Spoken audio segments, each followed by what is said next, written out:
Seja muito bem-vindo, seja muito bem-vinda, amigos e amigas do YouTube. Aqui o professor Leonardo.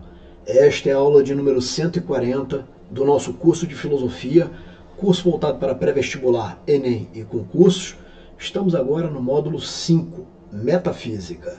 Lembrando, módulo 1, Introdução e Fundamentos de Filosofia. Módulo 2, Epistemologia. Módulo 3, Ética. E módulo 4, Política. Todas as aulas estão gratuitas aqui no YouTube. Dessas aulas nós produzimos apostilas que estão à venda lá no site www.leonardobragaflores.com. Você é o nosso convidado a adquirir este material. Bom, já aparece para você aí o conteúdo da aula de hoje, aula 140 de metafísica, aula de filosofia, o cosmos. Vamos estudar aí o cosmos. Primeiro aí já aquele conceito calibrado, né? Olha aí o tamanho do conceito que produzimos, pessoal, sobre o cosmos. Bom, cosmos no grego, cosmos, que significa ordem, harmonia, beleza, razão, equilíbrio, mundo. Tudo isso aí significa o cosmos. De modo que o termo tenha pelo menos dois significados. Primeiro significado, espaço racionalmente ordenado, e o de conhecimento racional e organizado sobre a origem e a constituição da natureza. Então é um conhecimento racional e organizado sobre a natureza e um espaço organizado. Dois sentidos então. Primeiro sentido para cosmos, é um espaço físico mesmo, um espaço físico, racionalmente organizado.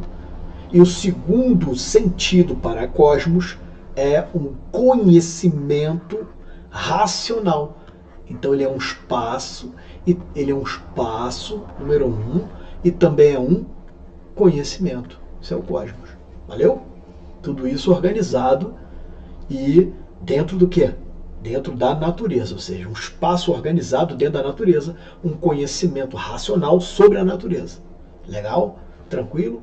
Tudo isso é o cosmos. Bom, vamos em frente. Em outras palavras, tem o sentido de mundo, ou seja, universo. O cosmos é um mundo, é o espaço, né? O universo como um todo, belo e organizado. Percebe, gente? A questão da beleza e da organização desse universo, daí a palavra o quê? Cosmético, que é utilizado aí, né, nos produtos, né, de beleza, né, nos produtos de cabelo, enfim, de embelezamento, né, nos cosméticos em geral. Né? Beleza? Tranquilo? Entendeu aí o cosmos, a ordem, a beleza e a organização? Topograficamente, ou seja, a questão de topografia, ele equivaleria ao espaço celeste. Topograficamente, o cosmos seria algo que está, né, localizado num espaço celestial, num espaço acima, numa atmosfera, vamos dizer assim, superior. Porque há um confronto em filosofia entre, na verdade uma dualidade entre o cosmos e o caos. Beleza, pessoal? No contexto organizado, no mesmo contexto de organização do espaço, ou seja, ainda falando sobre organização de espaço, né, teríamos ainda o seu oposto. O oposto, o contrário do cosmos é o caos. O caos, de um lado o caos, daqui a pouco vem um mapa mental para você, de um lado vem o caos, do outro lado vem o cosmos. O caos aqui no sentido de desordem, indefinição, confusão, desordem dobrado, né? Espaço tenebroso. Tranquilo? Desordem, o caos, ordem, cosmos. Espaço ordenado, cosmos. Espaço desordenado, caos. Cuja topografia apontaria para o nada. Então, pessoal, veja só essa topografia, aponta, o sentido dela é o vazio, o nada, essa confusão, essa desordem aponta para o vazio, para o nada. Já o cosmos, o quê? A ordem, né? A beleza. Seguindo em frente, a expressão teria sido usada pela primeira vez por esse filósofo aqui, pelo Pitágoras. E assim como o logos e a physis, o cosmos também nos remete à atividade de pensamento dos primeiros filósofos, os pré-socráticos, cuja consequência foi a passagem do período cosmogônico, em que os fenômenos naturais eram explicados pela narrativa mítica, para outro, que é o cosmológico, cujas coisas agora seriam baseadas na racionalidade. Isto é, ou seja, isso é, na verdade, né? Isso é, a busca pelo saber passou a ser de cunho racional e concentrado na própria natureza. Vamos entender isso, pessoal. Daqui a pouco vê outro mapa mental aí, da diferença do período, né, do sentido cosmogônico para o cosmológico. Cosmogônico por causa da questão do mito. Assistiu a aula de mito, está logo aqui embaixo, aqui, logo uma das últimas aí, aula de mito, né? Veja só, era um período em que as coisas da natureza eram explicadas por fenômenos sobrenaturais, por coisas, veja só, eram usados argumentos, artifícios, onde se prendia, onde se recorria ao divino, onde se recorria à força do sagrado para explicar os fenômenos da natureza. No século VI a.C., com a chegada dos primeiros filósofos, Tales e por aí vai, o Pitágoras aí utilizando a palavra cosmos, percebe? Ali começa então a racionalidade, ali começa então a se questionar essas coisas. E não mais tentando se explicar as coisas físicas que aconteciam na natureza por forças tão somente de cunho espiritual, de cunho, vamos dizer assim, de cunho com um sentido ligado ao milagre, né? Aos fenômenos ligados ao divino e por aí vai. Ou seja, recorrer às alegorias. As alegorias aqui vão ficando para o passado, né? Lá para as poesias de Hesíodo e Homero, e agora começam os primeiros pré-socráticos, os primeiros filósofos, trazendo a ideia racional sobre a coisa. Joia? Tranquilo? Esse é o sentido. Nesse sentido, acrescenta o Marcondes, vamos ver o que ele fala aí, o cosmo entendido assim como a ordem. Opa, peraí, vou pegar ali a canetinha, como a ordem, opõe-se ao caos, que seria precisamente a falta de ordem. O estado da matéria anterior à sua organização. É importante notar que a ordem do cosmos é uma ordem racional, porque o estado anterior, lá na poesia, lá nas poesias do Hesíodo, né, na Teogonia, ele diz que o estado anterior ao cosmos é o caos, ou seja, tudo começa no caos. Daqui a pouco a gente volta nesse assunto aí. Tá? Então agora é a razão, significando aí exatamente a existência de princípios e leis que regem e organizam a natureza. Também acrescenta aí o Vernan, né? A geração daqueles aos quais os gregos rendem culto. Ou seja, os olímpicos viu a luz aí, né? Ou seja, a geração dos olímpicos, aqui ele está falando dos deuses do Olimpo, né? Lá na mitologia, viu a luz aqui, né? Ao mesmo tempo que o universo, diferenciando-se, ordenando-se, assumia sua forma definitiva de cosmos organizado. É isso aí. É uma referência à organização do cosmos e principalmente ao trabalho desses primeiros filósofos da physis, filósofos físicos, filósofos que explicavam a natureza com base na própria natureza. A natureza agora era explicado com a própria natureza. Beleza, pessoal? Na mesma linha, o Abagnano vai dizer que o mundo, o cosmos, é o mundo como ordem. Também o Lalande, o universo considerado como um sistema bem ordenado. Então, é o universo como um sistema bem ordenado. Ficou lindo esse conceito, não ficou não, gente? Olha, vocês sabem que eu não sou muito de animação, ficar trazendo, né? Tal, mas, poxa, eu vou... Olha aí, olha que lindo isso, cara, eu achei demais isso aí, cara. As imagens, a maioria, todas aí do Canva e do Wikipedia, né? Essas aí do Canva, olha que lindo isso, cara. Olha que lindo, né? O planeta Terra girando, né? E o espaço ali, ó, coisa maravilhosa, trouxe aí para você entrar nessa, né? você entrar mais na aula, beleza? Tranquilo? Bom, então aqui o primeiro mapa mental, só aqui já vale o like, cara. Só aqui já vale o like. Olha aí. O cosmos é a ordem, a razão, o espaço racionalmente organizado, a ordem racional. Caralho aí, né? Esse curso tá... Fala a verdade, cara. Desde o começo tá muito carinho esse curso aí, tá não? Olha aí, mais um mapa mental. Pô, olha, se tu já deu like no anterior, não dá nesse. Porra, senão vai desmarcar o bonequinho aí, cara. Dá uma aquela moral aí. Se tu chegou até aqui, cara, o cosmos é a ordem, a razão, o céu, né? E o caos, a desordem, a confusão, o vazio, a falta de ordem, né? Mais um mapa mental aí pra você, muito legal, né? Bom, julgamos por bem acrescentar, né, outros, mais uma correção aqui, acrescentar outros conceitos que se fazem necessários, pois ou derivam direta e indiretamente dos conceitos do de cosmos, ou guardam com ele alguma afinidade. São eles cosmologia, cosmogonia, teogonia, teofania, teodiceia, teologia e meteorologia. Vamos diferenciar cada um desses? Vamos lá então, rapidamente, vamos fazer uma diferenciação de cada um. Primeiro deles, cosmologia. Cosmologia, no grego cosmologia mesmo, né? É a ciência que estuda o cosmo, ou seja, o universo. Veja, é uma ciência, por causa do logia, né? Por causa do logia, é uma ciência que estuda o quê? O cosmo, ou seja, o universo. Buscando um conhecimento racional, é a síntese do que nós vimos, sobre a natureza. Seu surgimento coincide com a filosofia, no século VI a.C., de modo que ele rompe, a filosofia, né, rompe com o modo de pensar anterior, que é a cosmogonia, o mito.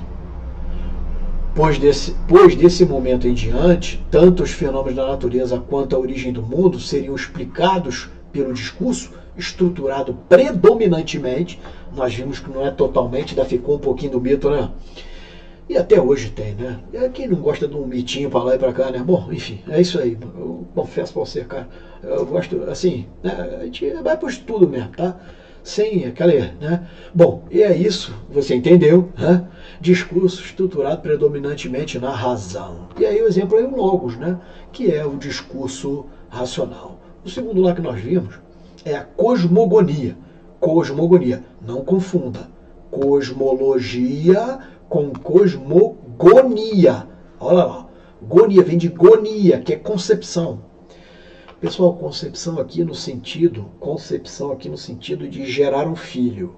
Concepção aqui no sentido de gerar mesmo, de engravidar, de cruzamento, de sexualidade mesmo, né? Então, cosmogonia no grego, né, é a teoria da natureza mítica, né? Teoria de natureza mítica. Percebe? Não mais científica. Não é uma cosmologia. A cosmogonia, ela tem natureza mítica, que narra a Gênese, veja, a narrativa, que é o mito, né? Ela narra a Gênese, que é o início, a concepção do mundo. Isso é a cosmogonia. Diz respeito a uma mitologia cosmogônica, cuja narrativa costuma relacionar a origem do universo com a atividade milagrosa de divindades. É isso aí, cara. Lá na Teogonia, lá do poeta Hesíodo, você vai ver que tudo começa no caos, lá, que é o nada.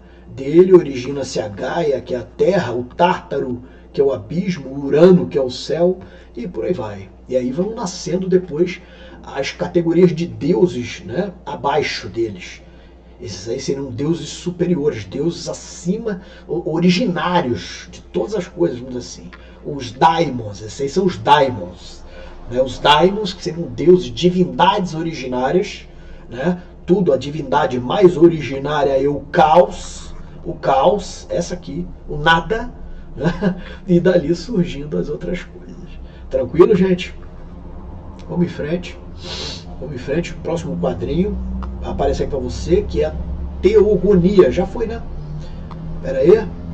Cosmogonia. Assim, agora aqui, teogonia. Pera aí.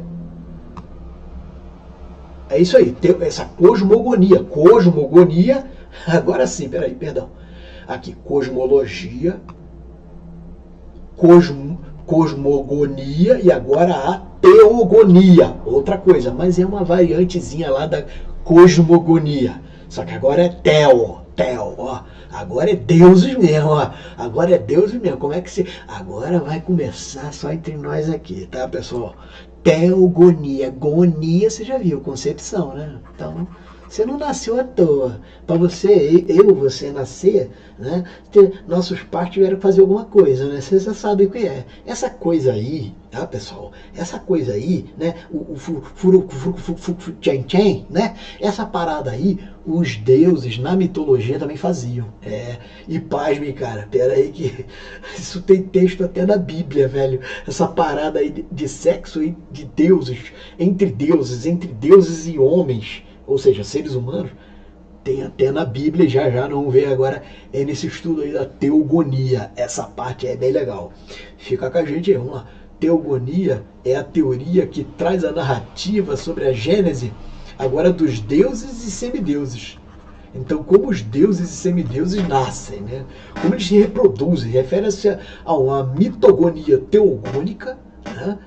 Que narra o nascimento, ou seja, como esses deuses nascem, como eles se reproduzem e o fim deles, como é que eles morrem, de alguma forma. Deuses e semideuses. Mas qual a diferença de um para o outro? Eu até conserto uma coisa que eu falei na aula passada, né? Eu chamei Titã eu chamei semideus de Titã. Na verdade são coisas diferentes. Lá pela mitologia, né? Semideus é uma coisa e Titã é outra, beleza? Só para colocar um pingo no i aí, para não ficar aquilo lá, a gente conserta aqui, tá bom. Exemplo número 1 aí de teogonia. A união de Zeus com a mortal Danae, que nasce ali o Perseu, que é um semideus. Percebe um deus com uma humana, um ser humano, e nasce ali uma mortal, nasce ali um semideus. Né? Por que semideus? Porque é a fusão, a mistura, né, de um deus com um não deus, com um ser humano. Nasce ali um semideus. Professor, será que isso é só mitologia mesmo? Ou será que dá para desconfiar um pouco mais disso que acontece? Isso aí aconteceu no mundo. Eu já dou minha opinião, tranquilo? Mas vamos terminar aqui o estudo. Deixa eu colocar a fundamentação bíblica e também a fundamentação, né, de um livro apócrifo, que é o livro de Enoque, tranquilo? E aí a gente dá mais uma analisada e eu dou aqui a minha opinião. Se eu esquecer aqui de dar minha opinião, você me lembra aí, cara, tá? Aí escreve aí embaixo, professor, a sua opinião do senhor e tal. Escreve aí. De qualquer forma, você vai escrevendo qualquer coisa aí que você ajuda a enganjar o vídeo, você sabe disso, né? Bom, enfim. Exemplo 2, a união dos vigilantes, aqui já começa, hein? Isso aí deve ser novo para a maioria, né?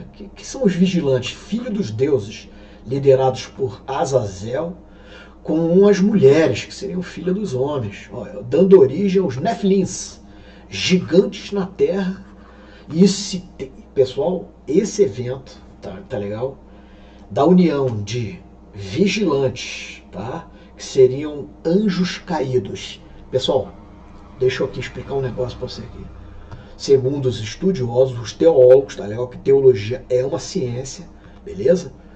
Veja só, os vigilantes são demônios. Deixa eu colocar aqui, ó. São demônios. Deixa eu só olhar aqui, ver se eu não estou cobrindo, né? Que eu andei. Aí, não cobriu não, né? Não cobriu não. Os vigilantes são demônios. E aí, pessoal, veja só. Os Nefilins seria a união de deuses, ou seja, demônios, na verdade, anjos, entidades angelicais demoníacas, beleza? Com as mulheres. Então esses anjos teriam despencado, caído do céu, tranquilo, e de alguma forma se precipitado na terra e ali feito sexo com mulheres. A parada tá, pessoal, tá em texto bíblico, tá em Gênesis 6, 1 ao 4, e também tem um relato lá que não é esse anjo aqui, o Azazel, é outro anjo, tá? Não coloquei aqui para não ficar mais, né? Números 13 e 33. Esses seres aí foram fertilizando na terra segundo o relato bíblico, pessoal. A coisa aqui é séria, cara. E também o livro de Enoque, ele vai falar nisso, pessoal. O livro de Enoque ele aprofunda mais, inclusive, nessa questão. O livro de Enoque não foi inserido no cânon bíblico, cânon bíblico, pelo menos no cânon, não é, que é utilizado na religião protestante, tá legal? No cânon, na religião protestante, ele não foi... Cânon é vara de medir, vem de cana, que é vara de medir. O que é isso, vara de medir? Foi medido 66 livros para se colocar na Bíblia, no Biblós, na coleção de livros, livros ali considerados sagrados. Nessa coletânea, pessoal, feita aí pela a igreja, joia, não foi inserido o livro de Enoque. Professor, o livro de Enoque está no cânon, está nos livros, entre os livros apócrifos da Igreja Católica? Também não. Você vai encontrar o livro de Enoque inserido na Bíblia egípcia. Se eu não me engano, na Bíblia egípcia. Tranquilo?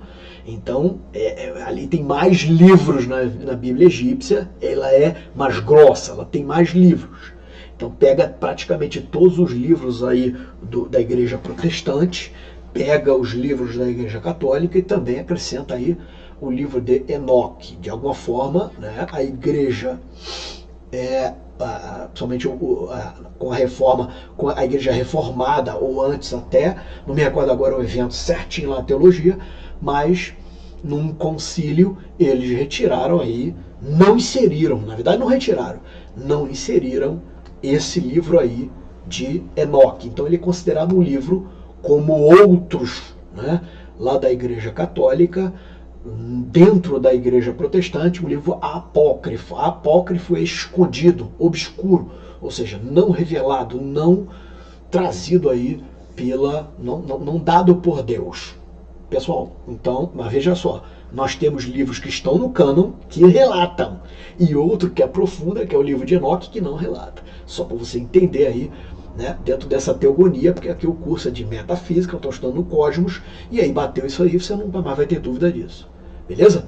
O exemplo número 3 é a fecundidade dos daimons. Aqui também, mitologia grega também. Daimons eram divindades primordiais. Aquelas que nós vimos aqui anteriormente eram daimons. E o outro aí é a fecundação também dos titãs, que eram deuses antes de Zeus. Os titãs eram os deuses antes do Deus que toma, vamos dizer assim, o poder de uma maneira generalizada, né, e acaba governando o Olimpo, que é Zeus. E aí, né, os olímpicos, os deuses olímpicos, governavam o mundo do Monte Olimpo. E aí vem os rústicos, outros deuses, outras classes, né, de deuses que zelavam pelo mundo selvagem. E aí, por último, os semideuses, que eram aqueles cruzamentos de deuses com homens, né, com seres humanos, eram heróis mortais, fruto da união de deuses e de seres humanos. E aí já citamos vários exemplos, né? O Teseu, Perseu e por aí vai. Hércules e por aí vai.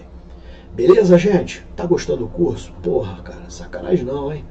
Aí, brincadeira, olha só o que nós vimos aqui em Teogonia. Quanta informação só nesse quadrinho aí. Será que isso tá em filme? Será que isso tá em filme, essa Teogonia? Será que entre nós, pessoal, veja só, isso foi pro cinema. Será que entre nós existem homens que na verdade não são homens? É uma mistura de homens com demônios? Será que existe? Até hoje, pessoal, a ciência, não, veja só, ela estuda o cérebro do psicopata. Há setores, se eu não me engano, o lobo frontal, pré-frontal, perdão, e mais alguns setores, principalmente o pré-frontal, não funciona bem. Não tem um bom funcionamento. Eu digo sociopatas, indivíduos que têm deficiência de afeto. Deficiência de afeto.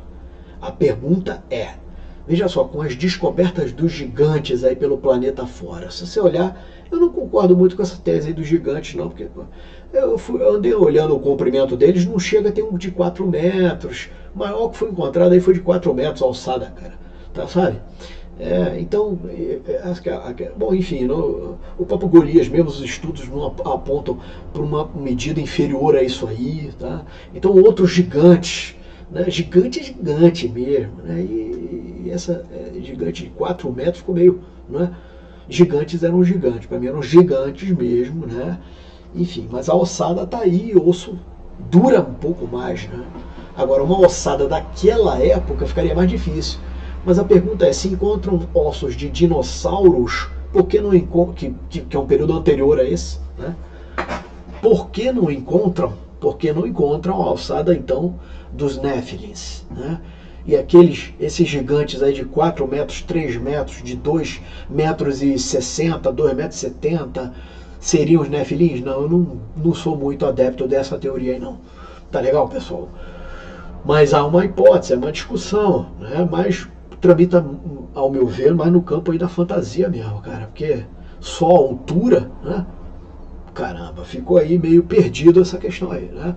Bom, aí o filme é Constantine, eu já indiquei para você, ele chama esse aí de Mestiço, que seria uma fusão. No final ele luta com o próprio diabo, né? O Constantine, para resgatar a alma de uma garota lá do inferno e tudo mais. O filme é sensacional, cara. O filme é sensacional. Esse filme olha, cara, olha, Constantine, Matrix, né? E veja só, Constantine, Matrix e aqueles filmes que eu passei lá no começo lá, né?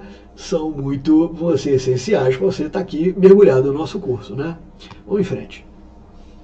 Teofania, aí vem a teofania. Teofania vem de tefaneia, né? Que é o relato da manifestação material, pessoal, observável e concreta de uma divindade ao ser humano.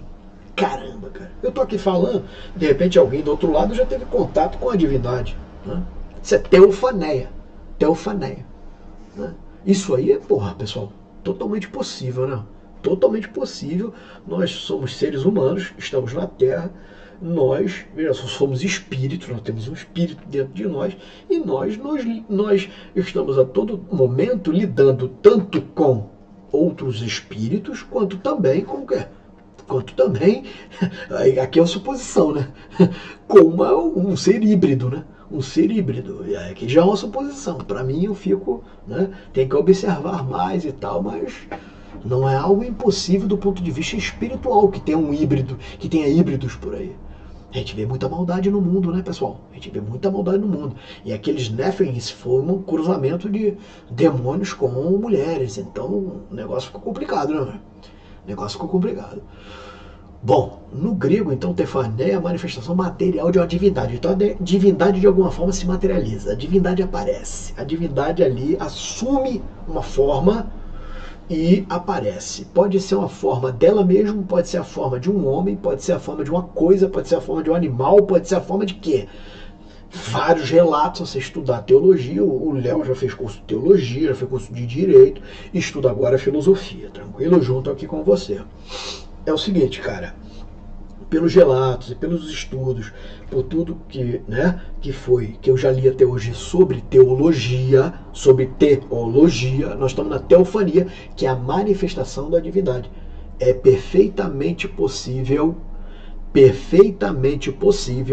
que um ser um ser angelical com uma divindade se materialize numa coisa. Perfeitamente possível. Eu coloquei aqui o exemplo, tá? Então trata-se, vamos acabar aqui, trata da hipótese de aparição real de uma divindade. É isso aí. E o exemplo que eu coloquei aqui, vamos citar outro, tá? Sem aqui escrever. Deus aparece a Moisés na forma de uma sarça de fogo no Monte Sinai. O texto está lá em Êxodo 3, do 1 ao 3. Né? Ali Deus aparece naquela sarça, que é um espinheiro, que é uma árvore, aquela árvore pegando fogo, mas não se consumia. Os galhos não se consumiam, a árvore não se consumia. E era uma árvore incandescente, uma árvore de fogo. Beleza? E ali aparece para Moisés naquela manifestação. Isso é um exemplo que eu trouxe aqui de teofania segundo o texto bíblico, segundo o texto sagrado. O professor só acredita nisso? Nessa perfeitamente, porque tem outros exemplos, né, pessoal? O profeta Elias, por exemplo, foi alimentado no deserto por um corvo, por corvos. Corvos alimentavam Elias no deserto. Corvos alimentavam Elias no deserto. O professor me dá outro exemplo.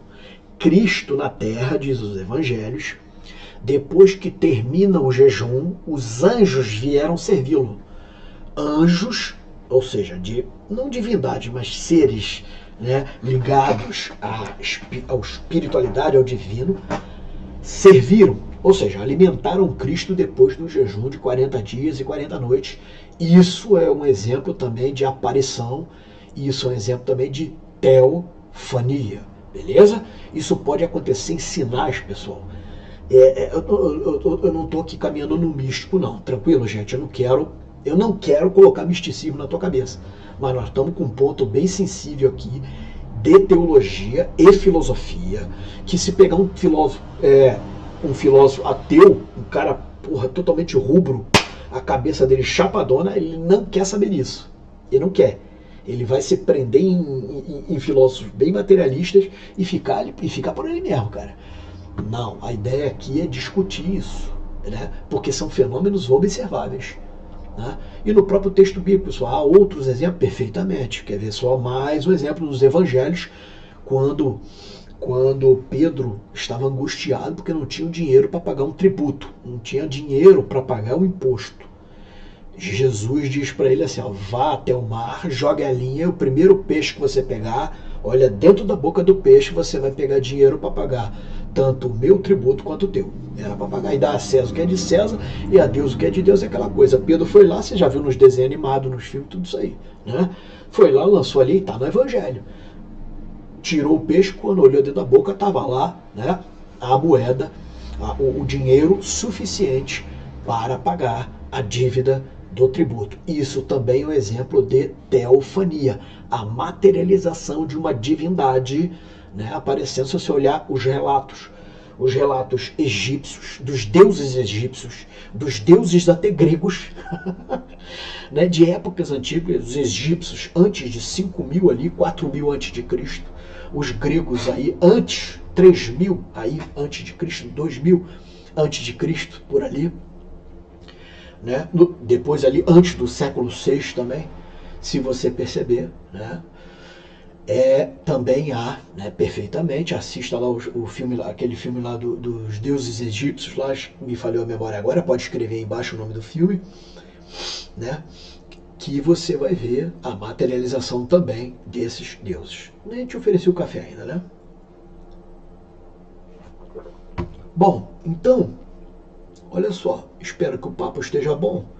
Isso aqui a gente trouxe, né, para ver só a aparição da Virgem Maria, Nossa Senhora de Fátima, a 3 pequenos pastores de ovelha, no ano de 1917, na cidade de Fátima, em Portugal. Segundo relatos, ela trazia uma mensagem de paz e outras mensagens ela trazia. E esses pastorezinhos, essas crianças, né, eram crianças entrando na adolescência, né? Segundo relatos, o evento teria se repetido por mais 6 vezes, tá? Então, bem interessante, eu fiz questão de registrar, o professor só acredita nisso, olha, cara, por mais 6 vezes, um relato que até hoje não vejo contradições, né? Se alguém apontar contradição, a gente vai lá e estuda, né? Pode ser verdade, como pode não ser, mas está aí. Você mesmo que me assiste do outro lado já pode ter tido algum tipo de experiência, né? E é isso, tranquilo? Vamos em frente então. A diferença, coloquei já as 3 juntas, né? Teodiceia, teologia e meteorologia. A teodiceia vem de teodizer, no alemão. No alemão, teodizer, o primeiro a utilizar essa expressão teodiceia foi o Leibniz, né? É a teoria que tenta justificar a bondade de Deus mesmo com a presença do mal no mundo. Gente, veja só, a teodiceia, ela tenta explicar que Deus é bom mesmo com o mal no mundo. Porque é um problema aí, né? É o mal no mundo e Deus é bom. Ué, então da onde veio o mal? Né? Então a teodiceia tenta explicar essa questão. Isto é, ela apresenta uma espécie de escusa para que Deus permita o mal no mundo. E exemplo é o Apocalipse. Alguém vai olhar e vai ler lá o Apocalipse, né? Vai dizer assim, poxa, deixa eu ligar aqui o ventilador, pessoal, tá fazendo mais calor. Vamos ver se ventila aqui um pouco. Peraí. Tá ligou. Veja só, alguém vai ler lá o Apocalipse, né? O livro de Apocalipse vai dizer assim, porra, pessoal, cara, Apocalipse é só maldade, é só, né? Deus mal se mostrou ali de alguma forma no Apocalipse, né? Tudo aí gravando, tudo ok? Beleza, tranquilo, voltando aqui na tela. Ah, professor, Deus é mau no Apocalipse. Não é nada disso. Né? Não é nada disso. Ali é uma interpretação alegórica, figurada, é estudado no campo da escatologia, que está bem embaixo aí na teologia. Né? Então, veja só, ali é uma justiça a ser feita, há um encadeamento de, assim, fenômenos escatológicos, escatos final do fim do mundo, tá? E é isso aí. Eu fico pensando assim, gente, se você é pai, você vai entender, pai e mãe, você vai entender.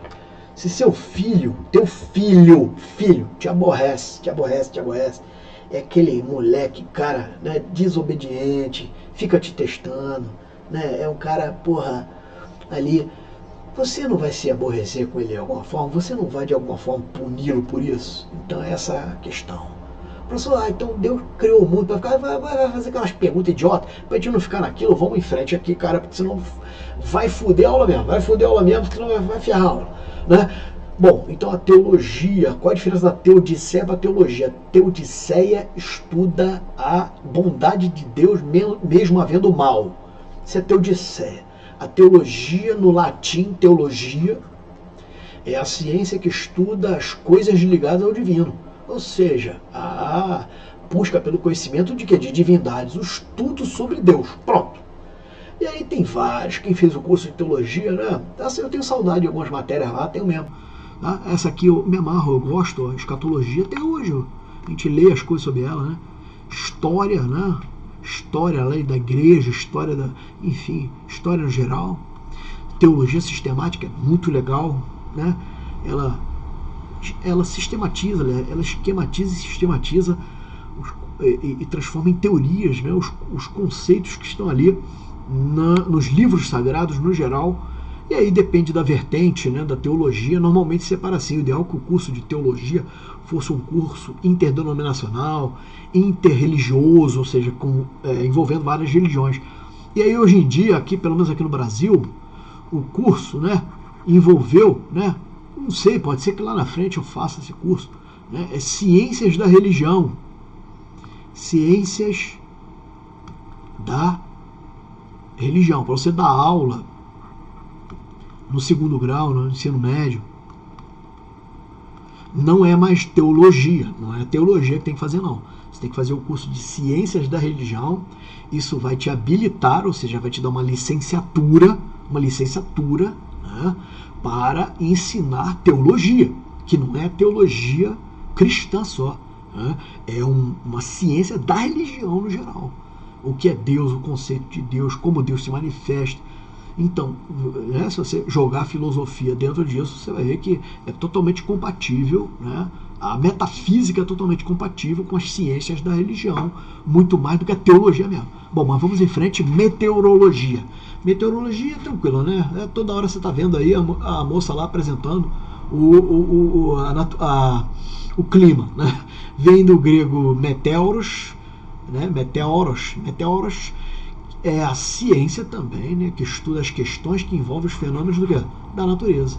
Exemplo é a seca, a chuva, o relâmpago, o vento, o terremoto, a neve, o arco-íris. Tranquilo? Essa é a meteorologia. Estuda o quê? Os fenômenos da natureza. Porque está ventando, porque se vai chover, se vai ventar, se vai nevar, se vai fazer um arco-íris, se vai vir um tsunami e por aí vai. Essa é a meteorologia. Tranquilo, gente?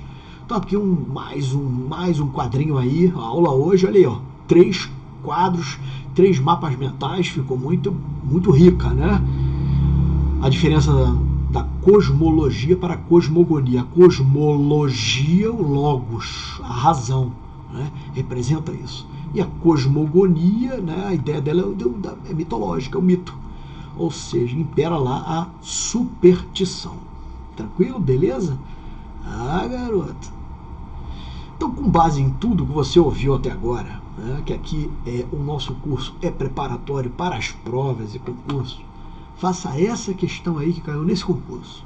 Vai sobrar aí, né, para fazer essa questão aí. Vai sobrar. Você vai ficar de boa mesmo. Tem mais uma questão, são 2 questões hoje. Tem mais uma questão logo em seguida.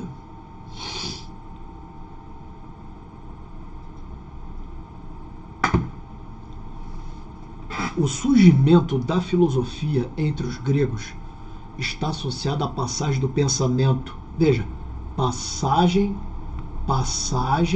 do pensamento mítico para o pensamento racional. Passagem do mito para o pensamento racional, o logos. Só com o quadrinho anterior já mata essa questão aí. Nesse processo, confrontam-se dois modos diferentes de explicar o cosmos.